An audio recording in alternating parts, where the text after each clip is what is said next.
पंकज गजेंद्र जी रायपुर से। राधे वल्लभ श्री। राधे राधे महाराज जी। महाराज जी, वाणी पाठ जब करो, मंत्र जब करो या आरती के समय मन स्थिर नहीं रहता, उस समय मन ज्यादा भटका। कोई परेशानी की बात नहीं। अगर भोजन पाते समय मन न लगे तो पेट तो भर ही जाएगा। मन न लगे तो पेट नहीं भरेगा क्या? पेट तो भर ही जाएगा। ऐसे ही हमारा कल्याण तो हो ही जाएगा। और आज मन नहीं लगा, लेकिन एक समय मन लग जाएगा। विषया आनंद का भोक्ता अभी मन है, तो उसको भोगों में अच्छा लगता है। देखो 3 घंटे फिल्म देखो, भला मन कहीं चला जाए तो बताना, लेकिन 3 घंटे नाम जप तो मन आपको परेशान कर देगा, क्योंकि इसका अभ्यास सत का नहीं है, असत का अभ्यास है। असत अभ्यास में ये मन राजी है और सत अभ्यास में ये राजी नहीं है। तो इसको राजी करना पड़ेगा। अभ्यास के द्वारा हमें इसे राजी करना पड़ेगा। जैसे एक संत से उनके शिष्य ने कहा कि आपने हमें जो नाम दिया राम राम, 18 वर्ष हो गए जपते हुए, कुछ लाभ तो दिखाई नहीं दे रहा। 18 वर्ष हो गए जपते हुए। तो उनका ठीक है, तुम हमें गुरु मानते हो? कहा। बोले हमारी कसम तुम्हें, जिस नाम को तुम 18 वर्ष से जप रहे हो लाभ नहीं मिला, बस कल तक मत जपना, कल हम तुम्हें दूसरा नाम देंगे। जाओ, कल तक तुम ऐसे ही रहो, एक बार भी नाम न जपना, तुम्हें हमारी कसम है। 18 वर्ष का अभ्यास, जो ही वो पीछे मुड़ा श्री राम राम शुरू हो गया। वो रो पड़ा और रो के बोला गुरुदेव ऐसा नहीं हो सकता, ऐसा नहीं हो सकता, अब मैं इसके बिना जी नहीं। बोले ये मिला है ये फल मिला है, मन राजी हो गया, अब तुम इसके बिना जी नहीं सकते, ये मिला है। भगवान नाम तुम्हारा जीवन बन चुका है, यही तुम्हें भगवत प्राप्ति करा देगा। नाम जप, वाणी पाठ, सतमार्ग, इसमें हो सकता है कि कुछ दिन आपको प्रगट में कोई फलानुभूति ना हो, कोई आनंद ना मिले, कोई लाभ ना दिखाई दे, लेकिन वो लाभ दे रहा है, आपके पापों का नाश कर रहा है, आपके अशुभों का नाश कर रहा है और आपको भगवान के नजदीक ले जा रहा है। आपकी समझ जिस दिन आएगी उस दिन आप निहाल हो जाएंगे। चुपचाप करते रहिए। ये असत क्रिया तो है नहीं। सोचो, जब गंदी क्रिया, असत क्रिया अपना फल दे के रहती है, तो सत क्रिया क्यों नहीं फल देगी? हम वाणी पाठ कर रहे हैं, हम नाम जप कर रहे हैं, हम दूसरों की सेवा कर रहे हैं, वो हमें लाभ नहीं देगा। जब कोई गलत क्रिया हो जाती है तो उसका हमको दंड मिलता है भगवान के विधान के द्वारा। तो जब अच्छी क्रिया हम कर रहे हैं तो उसका फल क्यों नहीं मिलेगा? तो हमें विश्वास करना चाहिए, मन लगे या ना लगे, हम वाणी पाठ करते हैं, नाम जप करते हैं, भगवत कथा सुनते हैं, भगवत चर्चा करते हैं, नाम कीर्तन करते हैं, इसका फल अवश्य मिलेगा। समय पर इंतजार करो, समय पर इंतजार करो। के सत्यनारायण जी। राधे राधे महाराज जी, प्रणाम। महाराज जी, मंदिर और महंतों के पास आने वालों की अपूर्व वृद्धि हुई है। मंदिर जाने वालों की और संतों महंतों के पास जाने वालों की अपूर्व वृद्धि हुई है, जो पहले देखा नहीं गया। ऐसे में महाराज जी, क्या इसे देखकर हम त्रेता युग की भक्ति लौटने का संकेत माना जा सकता है? देखो, युग धर्म तो अपना प्रभाव दिखा के रहता है। ये तो भगवान की कृपा से प्रकाशित हुआ है। जैसे इस समय तो त्रेता युग तो नहीं, पर त्रेता युग जैसा, जैसे माँ तो नहीं पर माँ जैसी। अरे युग तो कलयुग ही चल रहा है, पर संतों का और भगवान के भक्तों का प्रताप जब उदय होता है तो वो युग धर्म में भी वो सतयुग और त्रेता को ला देता है। जैसे इस समय आप देखो, सतयुग में बैठे हैं, कोई प्रपंच नहीं, कोई कामना नहीं, कोई अशांति नहीं, एक अलौकिक आनंद आप अनुभव कीजिए, एक भागवतिक आनंद, एक मतलब दिव्य शांति, ये सतयुग की है। कलयुग में होते हैं ये भी। तो साधु समागम भगवान के भक्तों का जो प्रेम, उससे प्रभावित होकर भगवान जो अपना प्रकाश करते हैं, ये प्रकाश भगवान का ही है, किसी व्यक्ति का नहीं है। तो भगवान प्रकाश करते हैं, तो भगवान सत्य है, तो सत्य प्रकाश होता है, तो उसी में सतयुग का प्रभाव दिखाई देता है। नाम जप, नाम कीर्तन, भगवत कथा, भगवत वार्ता, ये सब सत्य है, तो इसी से सतयुग है। और कलयुग में जहाँ शराब पी जाती है, मांस खाया जाता है, व्यभिचार किया जाता है, जुआ खेला जाता है, चोरी, हिंसा, घूस, इस तरह के व्यवहार होते हैं, वहाँ कलयुग का प्रभाव होता है।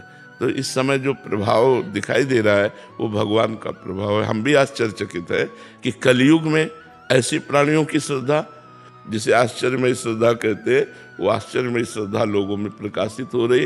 ये भगवान की कृपा है और ये आगे चलकर नहीं रहेगी, क्योंकि जैसे जैसे कलयुग का प्रभाव बढ़ेगा वैसे वैसे दबती चली जाएगी। पीछे नहीं थी, मुगलों का राज्य था, पीछे नहीं थी। ये बीच का जो अभी समय आया है, ये बहुत अच्छा समय आया है। इस समय अपने को भगवान की आराधना करने की बड़ी अनुकूलता है। आगे चलकर समय आएगा जो अनुकूल नहीं रहेगा। अभी अपना कल्याण कर लीजिए, नहीं धीरे धीरे धीरे धीरे, जैसे पहले मोबाइल नहीं था तो क्या सब लोगों का काम नहीं चलता था? क्या सबका काम चलता था। और मोबाइल से बड़ी सुविधाएं भी हुई तो बड़ी दुविधाएं भी हो गई, बड़ी परेशानियां भी मोल ले ली।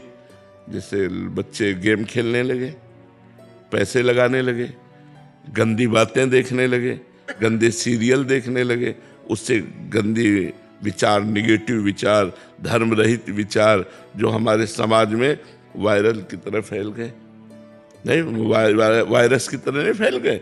छोटे छोटे बच्चों में गंदी बातें। एक 12 वर्ष का बच्चा यहाँ बैठ कर के बोल रहा था, मुझे बचा लीजिए। हमको आपको क्या हो गया? बोले मैं गंदी बात का शिकार हो चुका हूँ। आप कितने साल के हैं? बोले 12 वर्ष के। तो अब 12 वर्ष का बच्चा गंदी बात का शिकार हो गया, तो इसका मतलब है गंदा संग। तो बहुत बढ़िया एकांत में गंदा संग मोबाइल से है।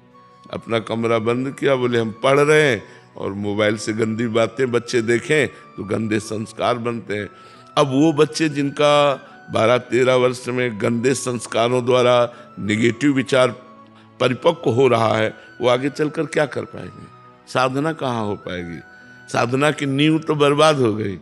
नींव तो बाल्यावस्था ही होती है। किसी भी उन्नति के लिए बाल्यावस्था को बहुत सुरक्षित रखने की आवश्यकता है। परिपक्व अवस्था जब तक 25 वर्ष की ना हो जाए तब तक बहुत सावधानी से रहना चाहिए। ये नींव है जिंदगी के महल की, ये नींव है बाल्यावस्था। अब बाल्यावस्था में व्यसन, बच्चे नशा करने लगते हैं, ये सब कलयुग का प्रभाव है। नहीं तो त्रिकाल संध्या करना, गुरुकुलों में वास करना, बड़ा पवित्र जीवन बाल्यावस्था का होता था पहले। अब तो मतलब, तो अभी भजन कर लो, आगे समय आएगा जो भजन में सहयोग नहीं होगा। देखो वातावरण का बड़ा प्रभाव पड़ता है। हम जैसे वातावरण में रहते हैं वैसी हमारी सोच बन जाती है। तो अगर हमें अच्छा वातावरण मिले तो हमारी अच्छी सोच हो जाएगी, गंदा वातावरण मिले तो गंदी सोच हो जाएगी। अच्छी सोच है आपकी लेकिन वातावरण गंदा है तो आपको लड़ना पड़ेगा। आपको लड़ना पड़ेगा अपनी सोच को बचाए रखने के लिए, अपनी सोच को बढ़ाने के लिए वातावरण की बहुत आवश्यकता होती है। कलयुग में वातावरण मिलना बहुत कठिन है। नहीं, आप कंठी, तिलक ये सब लगा के जाएं और वो लोग शराब पी रहे हैं, आपका उपहास कर रहे हैं, तो आपको मतलब लड़ना पड़ेगा। अपनी कंठी को बांधने के लिए, अपने तिलक को लगाने के लिए, नाम जप करने के लिए आपको लड़ना पड़ेगा, क्योंकि वो परमाणु आपको परास्त करने की कोशिश करेंगे और आपको सहयोग देने वाला बहुत कम चांस है। नहीं तो उपहास करने वाला ज़्यादा। धीरे धीरे आगे चलकर समय ऐसा आएगा, इसलिए अभी चांस है अपने मन को भगवान के चरणों में, क्योंकि वातावरण बहुत अच्छा है, बहुत अच्छा वातावरण है। तो हमारा इस समय जो वातावरण चल रहा है बड़ा धार्मिक और बड़ा भागवतिक वातावरण है। हम लोगों को बड़ा सपोर्ट है, इसलिए खूब बढ़िया भजन का अवसर, भजन कीजिए। हेरम जी, राधे राधे महाराज जी। महाराज जी, ईश्वर तो सब जानते हैं, क्या वो हमारे उन आंतरिक प्रयासों को भी देखते हैं जो कर्म रूप से तो परिणित नहीं होते परंतु हमारे भाव रूप में आते हैं? महाराज जी, उनका कलयुग का एक प्रभाव है, प्रताप है कि अगर मानसिक हमारे द्वारा गलत भाव हो रहे हैं तो उनका दंड नहीं मिलेगा, लेकिन मानसिक अच्छे भाव हो रहे हैं तो उसका आपको पुरस्कार मिलेगा। कलि कर एक पुनीत प्रतापा, मानस पुण्य होई नहीं पापा। यदि मानसिक गलत चिंतन चल रहा है तो आपको उसका दंड नहीं मिलेगा, लेकिन मानसिक अच्छा चिंतन चल रहा है तो आपको उसका फल मिलेगा। कलयुग का एक प्रताप है। अन्य युगों में तो मानसिक कलुषता का भी दंड मिलता था, मानसिक पाप का भी फल मिलता था, लेकिन कलयुग में नहीं है। भगवान आपके सब भावों को देख रहे हैं, एक एक सेकेंड का हिसाब होगा, अच्छा या बुरा जो भी सोच रहे हैं कर रहे हैं वो सब आपको आगे भोगना पड़ेगा। जो अच्छा कर रहे हैं तो अच्छा, बुरा कर रहे हैं तो बुरा।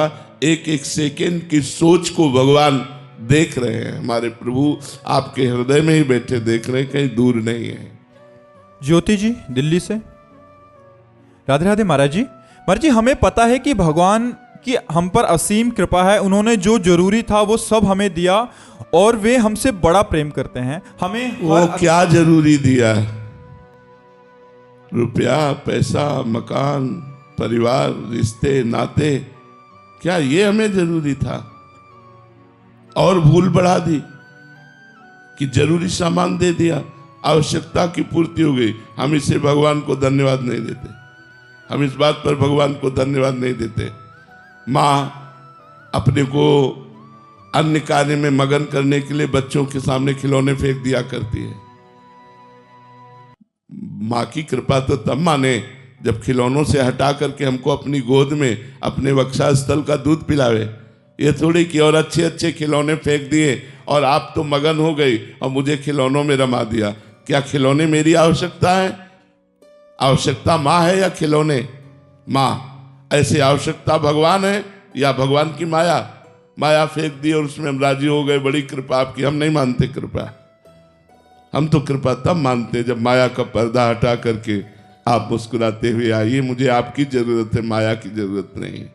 मेरा मानव जन्म आपकी प्राप्ति के लिए हुआ, माया प्राप्ति के लिए तो और योनियां हैं, लेकिन भगवत प्राप्ति के लिए ही केवल मानव देह है। मनुष्य अगर देह प्राप्त करके और इन सब घर, मकान, रुपया, पैसा, मान, प्रतिष्ठा, इसी को मान करके आप राजी हो गए तो बड़े धोखे में हो गए यार, बड़े धोखे में हो गए। साधन धाम मोक्ष कर द्वारा, ये मोक्ष प्राप्ति के लिए है, भगवत प्राप्ति के लिए है। आपका जीवन व्यतीत होता चला जा रहा है। किसी की 40 वर्ष आयु गई, 50 वर्ष आयु गई, लेकिन आपने अनुभव क्या किया? अभी मृत्यु आने वाली है, आपके शरीर को छुड़ा देगी, घर परिवार रिश्ते नाते सब यहीं रह जाएंगे। आपके पास क्या दुर्लभ मानुष्य देह से कमाया हुआ है? पाप पुण्य, ये क्या है? ये दुर्लभता है, दुर्लभता है। हमने भजन किया, हमने तपस्या की, साधना की, गृहस्थ में रहते हुए परोपकार किया, मेहनत से कमाया, परिवार का पोषण किया और नाम जप किया, ये आपके पास है। अगर नाम जप आपके पास है, भगवत चिंतन आपके पास है, तो आपको भगवान ने आवश्यक चीज दी। अगर भगवत चिंतन नहीं है तो अनावश्यक है वो सब, हम उसे आवश्यक नहीं समझते। हमारे जीवन की आवश्यकता आनंद है और आनंद भोगों में नहीं, परमात्मा में है। प्रियांक जी। राधे राधे महाराज जी। महाराज जी, मन में ये व्यथा है कि किसी के प्रति प्रेम और लगाव में क्या अंतर है? क्या हम श्री जी के लिए पूज्य महाराज जी जैसा प्रेम ला सकते हैं या ये गृहस्थ जीवन में लगाव मात्र रह जाएगा? लगाव ही प्रेम है। जितना लगाव बढ़ जाता है उसी को शास्त्रीय भाषा में प्रेम कहते हैं, ग्रामीण भाषा में लगाव कहते हैं। हमारा जहाँ लगाव होता है, मन का जुड़ना ही तो लगाव है। मन का जुड़ना, मन को अच्छा लगना, मन से अपनापन करना, इसी को तो प्रेम कहते हैं। जो हम शरीर में लगाव किए हैं, शरीर संबंधियों में लगाव किए हैं, यदि वही लगाव प्रभु में लग जाए तो वो प्रेम हो जाता है, वही धीरे धीरे प्रेम बन जाता है। बोले मुझे पता नहीं चला कब इनसे इतना लगाव हो गया कि इनके बिना मैं जी नहीं सकता। ये तब बात आती है जब हमारा लगाव हो जाता है। उसी को हम शास्त्रीय भाषा में प्रीति कहते हैं, प्रेम कहते हैं। अगर वो शरीरों से लगाव है तो राग कहते हैं, आसक्ति कहते हैं, काम कहते हैं। वही प्रभु से लगाव है तो उसे अनुराग कहते हैं, प्रेम कहते हैं। प्रियंका जी मुंबई से। श्री हरिवंश महाराज जी। महाराज जी, सेवक वाणी के तीसरे प्रकरण में श्रीहित नाम प्रताप यश में लिखा है कि साधक को अपने रसिकाचार्य से निष्ठापूर्वक ये प्रश्न पूछना चाहिए कि श्री हरिवंश धर्म का अनुसरण करने वाले साधक को किस प्रकार के आचरण करने चाहिए और कौन से वो पुण्य कर्म है जिनको करने से श्री हरिवंश की शरण प्राप्त होती है। महाराज जी, इसमें मतलब ये प्रश्न का उत्तर क्या है? महाराज, प्रश्न का उत्तर ये है, सब चराचर जगत को हित स्वरूप मानकर, प्रेम स्वरूप मान करके, सुख देवे को चावचित सब सो हित निष्काम, या सुधर्म हरिवंश को नाम गिरा विश्राम। महाप्रभु ने, हरिवंश महाप्रभु ने एक दोहे में अपने धर्म को वर्णन किया। सब सो हित, सबसे प्यार करो, लेकिन निष्काम मति, उसके बदले में कुछ चाहो मत। जिससे हम सुख पहुंचा रहे हैं, तो जिसे हम किसी को पानी भी पिलाते हैं तो लगता है कभी हमको भी अवसर आने पर ये, नहीं तो धन्यवाद तो दे ही देगा, थैंक यू तो बोल देगा। इतनी आशा रहती है कि अगर हम किसी का थोड़ा भी हित करें तो पलट करके वो थोड़ी कृतज्ञता तो प्रकट करे, लेकिन हमको इतना भी नहीं चाहना। सब सोहित निष्काम मति, बिल्कुल कोई कामना नहीं। हम बिल्कुल कामना नहीं, नेकी कर दरिया में डाल। हम आपको हित करते हैं, आपको सुख पहुंचाते हैं, बदले में आपसे कुछ नहीं। ये हमारा धर्म है। सुख देवे को चावचित सब सो हित निष्काम। सुख देवे, सबको सुख प्रदान करूं, लेकिन किसी से सुख चाहूं नहीं। ये हमारा धर्म है, जो हित धर्म है, जिस धर्म के हम साधु हैं, हमारे धर्म में है सबको सुख पहुंचाओ, लेकिन बदले में कुछ मत चाहो।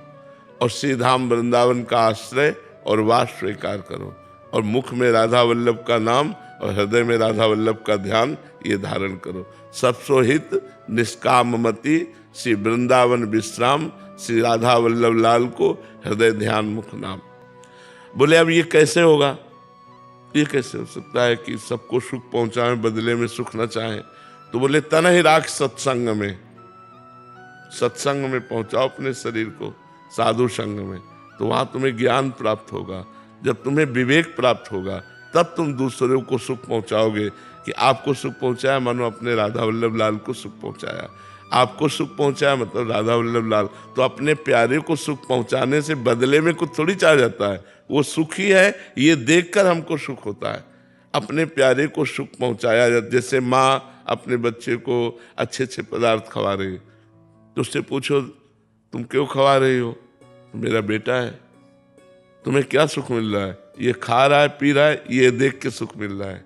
और थोड़ा दूध और पियो ना, वो और छोटे बच्चे दूध और पी, जबरदस्ती हो थोड़ा दूध, क्योंकि उसको तसल्ली होती है, अच्छे से दूध पी लिया।